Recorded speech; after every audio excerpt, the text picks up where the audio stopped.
Hello guys, welcome back to my channel. ಇವತ್ತಿನ recipe street style chow mein recipe ಅಥವಾ veg noodles. ಇದನ್ನು ಮಾಡೋದಕ್ಕೆ first ನಿಮ್ಮ ಹತ್ರ ಯಾವುದು ವೆಜ್ಜಸ್ ಇದೆ ಅದನ್ನು ಕಟ್ ಮಾಡ್ಕೊಂಡು ಇಟ್ಕೊಳ್ಳಿ. ಇನ್ನೊಂದು ಕಡೆ ನೀರು ಬಿಸಿಗಿಟ್ಟು ಅದರಲ್ಲಿ ಸ್ವಲ್ಪ ಸಾಲ್ಟ್ ಮತ್ತು ಆಯಿಲ್ ಹಾಕಿ ನಾನಿಲ್ಲಿ 2 ಪ್ಯಾಕೆಟ್ ಅಷ್ಟು ನೂಡಲ್ಸ್ನ ಆ್ಯಡ್ ಮಾಡಿ ಚೆನ್ನಾಗಿ ಒಂದು 10 ಮಿನಿಟ್ಸ್ ಬಾಯ್ಲ್ ಮಾಡ್ಕೊಳ್ಳಿ. ನೆಕ್ಸ್ಟ್ ಇದನ್ನು ಸ್ಟ್ರೈನ್ ಮಾಡಿಕೊಂಡು ನೂಡಲ್ಸ್ನ ಸೈಡಿಗೆ ಇಟ್ಕೊಳ್ಳಿ. ಇನ್ನೊಂದು ಪ್ಯಾನಿಗೆ ಸ್ವಲ್ಪ ಎಣ್ಣೆ ಹಾಕಿ ಅದಕ್ಕೆ ಸ್ವಲ್ಪ ಚಿಲ್ಲೀಸ್ ಹಾಕಿ ಸ್ವಲ್ಪ ಜಿಂಜರ್ ಗಾರ್ಲಿಕ್ ಪೇಸ್ಟ್ ಹಾಕಿ, ಇಲ್ಲಾಂದರೆ ನೀವು ಚಾಪ್ ಮಾಡಿ ಜಿಂಜರ್ ಗಾರ್ಲಿಕ್ನು ಕೂಡ ಆ್ಯಡ್ ಮಾಡ್ಬೋದು. ಇದರಲ್ಲಿ ನಾನು ಅರ್ಧ ಈರುಳ್ಳಿ ಹಾಕಿದ್ದೀನಿ ಚಾಪ್ ಮಾಡಿ.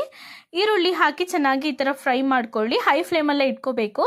ನೆಕ್ಸ್ಟ್ ಇಲ್ಲಿ ಸ್ವಲ್ಪ ಕ್ಯಾರೆಟು, ಸ್ವಲ್ಪ ಬೀನ್ಸು, ಆಮೇಲೆ ಸ್ವಲ್ಪ ಕ್ಯಾಪ್ಸಿಕಮ್ ಹಾಕಿದ್ದೀನಿ. ನೀವು ಕ್ಯಾಬೇಜ್ ಬೇಕಾದರೂ ಹಾಕ್ಬೋದು.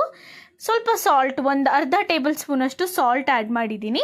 ಇದನ್ನೆಲ್ಲ ಹೈ ಫ್ಲೇಮಲ್ಲಿ ಇಟ್ಕೊಂಡು ಒಂದು 5 ಮಿನಿಟ್ಸ್ ಸಾಟೆ ಮಾಡಿ ಸಾಕು.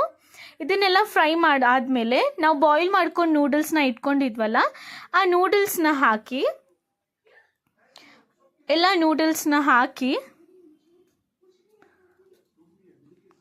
ನೂಡಲ್ಸ್ ಬಾಯ್ಲ್ ಮಾಡುವಾಗ ಆಯಿಲ್ ಹಾಕೋದ್ರಿಂದ ನೂಡಲ್ಸ್ ಒಂದಿಗೊಂದು ಅಂಟ್ಕೊಳ್ಳಲ್ಲ.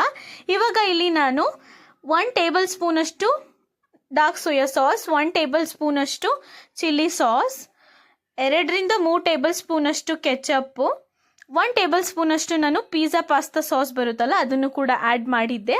ಅಥವಾ ನೀವು ಶೇಜ್ವಾನ್ ಸಾಸ್ ಕೂಡ ಆ್ಯಡ್ ಮಾಡ್ಬೋದು. ಸ್ವಲ್ಪ ಆರಿಗ್ಯಾನೋ ಹಾಕಿದ್ದೀನಿ, ಫ್ಲೇವರ್ ಚೆನ್ನಾಗಿರುತ್ತೆ ಅಂತ. ಇಷ್ಟನ್ನು ಹಾಕಿ ಚೆನ್ನಾಗಿ ಈ ಥರ ಮಿಕ್ಸ್ ಮಾಡ್ಕೊಳ್ಳಿ. ಈ ಥರ ಮಿಕ್ಸ್ ಮಾಡಿಕೊಂಡ್ರೆ ರೆಡಿಯಾಗಿದೆ ನಮ್ಮ ಸ್ಟ್ರೀಟ್ ಸ್ಟೈಲ್ ಚೌಮಿನ್. ನೋಡಿ ಎಷ್ಟು ಈಸಿಯಾದ ಒಂದು ರೆಸಿಪಿನ ನಿಮ್ಮ ಜೊತೆ ಶೇರ್ ಮಾಡಿದ್ದೀನಿ. ರೆಸಿಪಿ ಇಷ್ಟ ಆಗಿದ್ದರೆ ಪ್ಲೀಸ್ ನನ್ನ ಚಾನಲ್ನ ಲೈಕ್ ಮಾಡಿ, ಶೇರ್ ಮಾಡಿ, ಸಬ್ಸ್ಕ್ರೈಬ್ ಮಾಡಿ. ಬಾಯ್ ಬಾಯ್ ಆಲ್.